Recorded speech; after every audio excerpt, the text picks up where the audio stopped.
అమర్ జవాన్ మురళీ నాయక్ నివాళులు అర్పించిన అనంతరం ఏపీ మంత్రులు మాట్లాడుతున్నారు. లైవ్ ద్వారా చూద్దాం.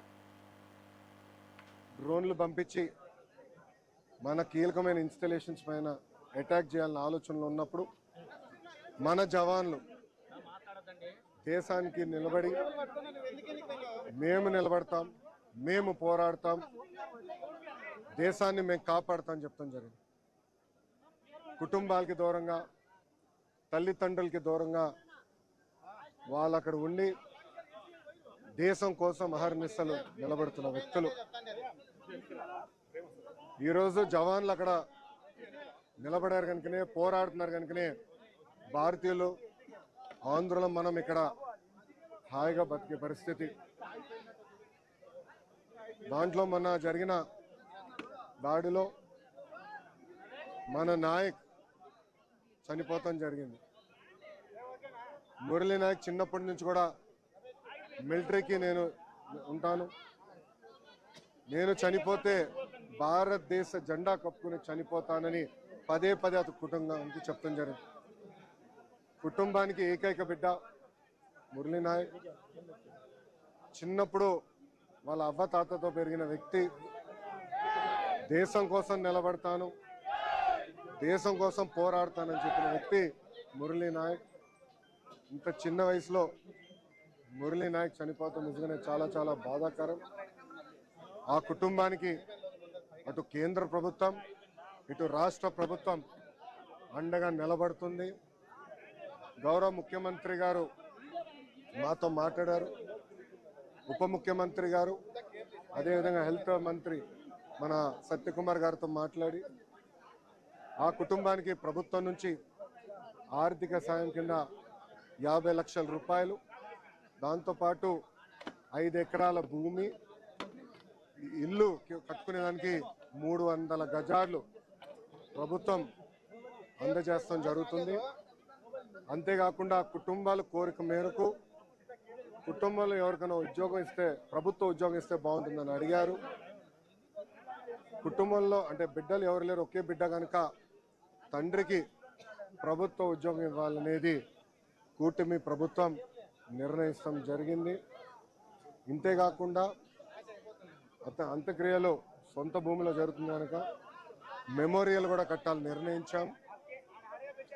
ఇంకో పక్కన జిల్లా హెడ్ క్వార్టర్స్లో కాంసీ విగ్రహం కూడా ఏర్పాటు చేసి కేవలం తెలుగులే కాదు భారతీయులు మురళీ నాయక్ని ఆదర్శంగా తీసుకునే విధంగా ప్రభుత్వం ఉంటుందని తెలుపుకుంటూ ఇప్పుడు గౌరవ ఉప ముఖ్యమంత్రి పవనాన్ని మాట్లాడాల్సిందిగా కోరుతున్నాను.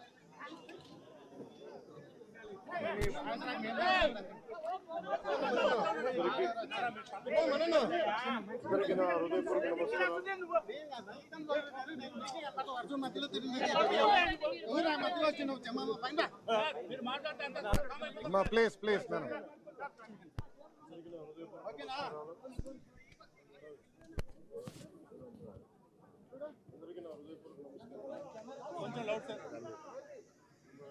ఏప్రిల్ 22న 27 మంది నాయకుల్ని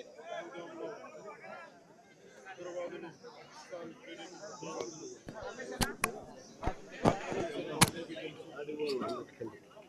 పర్యవసానం భారతదేశం పాకిస్తాన్కి అండగా ఉన్న ఈ టెర్రరిస్ట్ క్యాంపుల మీద దాడులు చేయడం, స్ట్రైక్స్ చేయడం జరిగింది. వారి ఉగ్రవాద శిబిరాలని ధ్వంసం చేయడం జరిగింది. దానికి కంటిన్యూటీగా యాక్షన్ పాకిస్తాన్ కూడా మనకి కాల్పులు జరపడం, వీటి సరిహద్దుల్లో ముఖ్యంగా 5 రాష్ట్రాల్లో చాలా తీవ్ర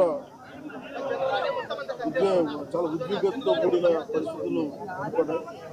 ఆ క్రమంలో మన ఆంధ్రప్రదేశ్కి సంబంధించిన మురళీ నాయక్ కూడా అగ్నివీర్గా గత 2 సంవత్సరాలు 22లో వెళ్ళిన వ్యక్తి. తల్లిదండ్రులతో మాట్లాడుతూ ఉంటే ఒకటే చెప్పాను, నేను దేశం కోసమే పుట్టాను, దేశం కోసమే చనిపోతాను అనేది పదే పదే చెప్తా ఉన్నాడు. ఎందుకు నాయన మనకు ఆ ఉద్యోగాలను తండ్రి అంటున్నా కానీ, లేదమ్మా నాకు రైల్వే ఉద్యోగం వచ్చినా రైల్వే ఉద్యోగానికి పోలేదు, కేవలం దేశం కోసం పనిచేస్తాను, నేను దేశం కోసం చచ్చిపోతాను అన్న కమిట్మెంట్ ఉన్న వ్యక్తి.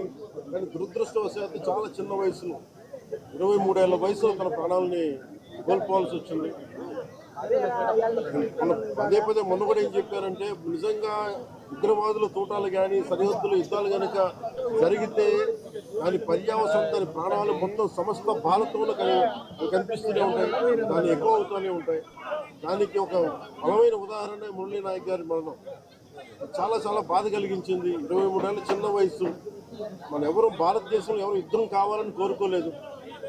ఎప్పుడు మన పరాయి దేశాల మీద యుద్ధం చేయలేదు. మనల్ని సంరక్షించుకోవడంలో మన యుద్ధం చేయని తప్పక పరిస్థితులు. అలాంటి పరిస్థితుల్లో దీనికి మొదటిది కారణం పాకిస్తాన్ జనరల్, ఆర్మీ జనరల్ కూర్చోబెట్టి రెచ్చగొట్టి ఒక వారం ముందు, ఏప్రిల్ 22 ఒక వారం ముందు రెచ్చగొట్టి ఉగ్రవాదుల్ని ప్రేరేపించి అమాయకులైన మనుషులను చంపించేసి దానికి పర్యవసానమే. ఇక్కడ 47లో వాళ్ళు విడిపోయారు, వాళ్ళకి దాహం తీరల. 4 యుద్ధాలు చేశారు ఇప్పటిదాకా, దాహం తీరల. ఇప్పటికీ అమాయకులను పట్టణ పెట్టుకుంటా ఉన్నారు.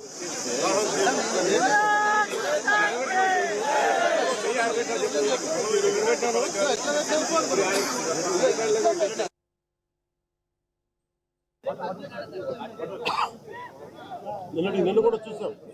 సీజ్ ఫైర్ అన్న తర్వాత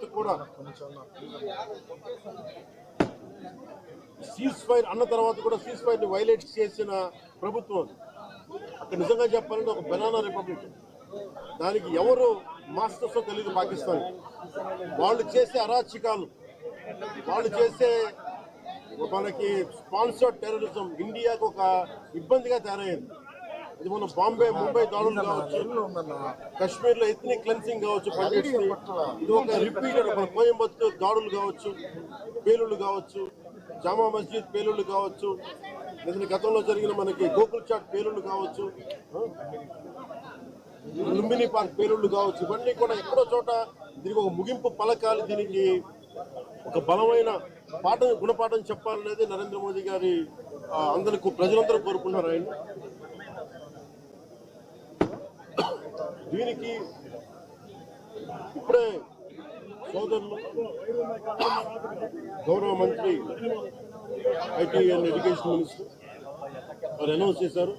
గౌరవ ముఖ్యమంత్రి చంద్రబాబు గారి తరఫున, అలాగే నరేంద్ర మోదీ గారి తరఫున ఇక్కడికి మంత్రివర్గం అందరూ ఉన్నాం. ఇక్కడ అందరం కూర్చొని, మేము ముగ్గురం కూర్చొని ఇందాక గౌరవ ముఖ్యమంత్రి గారి సూచనల మేరకు ఇందాక సోదరులు మన లోకేష్ గారు చెప్పినట్టుగా దాదాపు 50 లక్షలు ఎక్స్గ్రేషియాని ప్రకటిస్తూ ఉన్నారు. అలాగే ఒక 5 ఎకరాల పొలం అని కూడా తెలియజేశారు. అలాగే 300 గజాలు ఇంటి స్థలం అని కూడా అనౌన్స్ చేశారు. అలాగే ప్రభుత్వంలో వాళ్ళకి ఎవరికైనా సరే, వాళ్ళ నాన్నగారికి కానీ ఎవరికి కానీ ప్రభుత్వ ఉద్యోగం కూడా ఖచ్చితంగా ఇవ్వాలనేది క్యాబినెట్లో ముందు పెట్టి నిర్ణయం తీసుకుంటాం. ఇవన్నీ కాకుండా నేను అదనంగా వ్యక్తిగతంగా నేను కూర్చోబెట్టి బస్ ద్వారా ఒక 25 లక్షల రూపాయలు మన కుటుంబానికి నా వ్యక్తిగతంగా నేను సాయం చేస్తానని తెలియజేసుకుంటూ, ఇది ఇలాంటి పరిస్థితులు రాకూడదని కోరుకుంటాం. కానీ దురదృష్టవశాత్తు ఇలాంటివి జరిగినాయి. మనం అందరం ఇలాంటి పరిస్థితుల్లో భారతదేశ ప్రభుత్వానికి, ప్రధానమంత్రి గారికి, అగ్ర నాయకత్వానికి, ఆర్మీకి, నేవీకి, ఎయిర్ ఫోర్స్కి, ఎంటైర్ డిఫెన్స్ ఫోర్సెస్కి ఇది మనం అండగా ఉండాల్సిన సమయం. ప్రతి ఒక్కరూ చాలా ఎరుకుతోటి చాలా జాగ్రత్తగా ఉండాలి. ఎవరు వాళ్ళు వేలాది మంది ఈ లష్కర్ ఏ తోయిబా లేదా జైషే మహమ్మద్ తీవ్రవాదులందరూ కూడా వాళ్ళు భారతదేశం మీద రకరకాల దాడులు చేయడానికి ప్రయత్నం చేస్తూ ఉన్నారు. సీజ్ ఫైర్ ని దయచేసి మనం ఎవరు నమ్మట్లేదు. సీజ్ ఫైర్ శాంతికి ఒప్పందం కాదు. వాళ్ళు ప్రత్యేక పరిస్థితుల్లో లొంగిపోయి ఇంక మా పాకిస్తాన్ బతకలేదు అని చెప్పి కాళ్ల బేరానికి వచ్చిన 3 గంటల్లోనే మళ్ళీ సీజ్ ఫైర్ ని వైలేట్ చేశారు. ఇది అందరూ కూడా గమనించాల్సిన విషయం. ఇలాంటి పరిస్థితుల్లో ఇలాంటి ఒప్పందాలు కావాలని కోరుతున్నాం.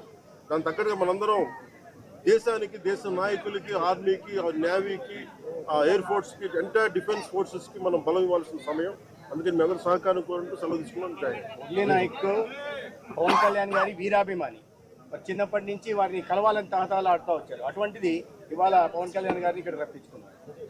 దురదృష్టకరమైన విషయం ఏంటంటే చాలా అది నేను ఇక్కడికి రాగానే నాకు చెప్పారు, చూసి చాలా బాధ అనిపించింది. అతను ఏంటంటే ఇష్టపడవచ్చు, కానీ దేశానికి మా అందరికంటే కూడా దేశాన్ని ప్రేమించే వ్యక్తి, అలాంటి వ్యక్తిని కోల్పోవడం నిజంగా చాలా మా అందరికీ కూడా, లోకేష్ గారికి కానీ మాకు కానీ మా మంత్రి గారికి కానీ ప్రతి ఒక్కరికి చాలా చాలా బాధ కలిగిస్తాం. వారి ఆత్మకి శాంతి చేకూరాలని, వారి కుటుంబ సభ్యులకి నా ప్రగాఢ సానుభూతిని తెలియజేయాలని, భగవంతుడు వారికి బలం ఇవ్వాలి. ఈ పుత్ర శోకానికి ఒకే ఒక్క కొడుకు, ఇంకెవ్వరు లేరు, ఒక్కటే ఒక కొడుకు. ఒక్క కొడుకుని కూడా చిన్న 23 ఏళ్ళు కూడా 25 ఏళ్ళు కూడా లేదు, 23 ఏళ్ళ వయసులో చనిపోయాడు దేశం కోసం.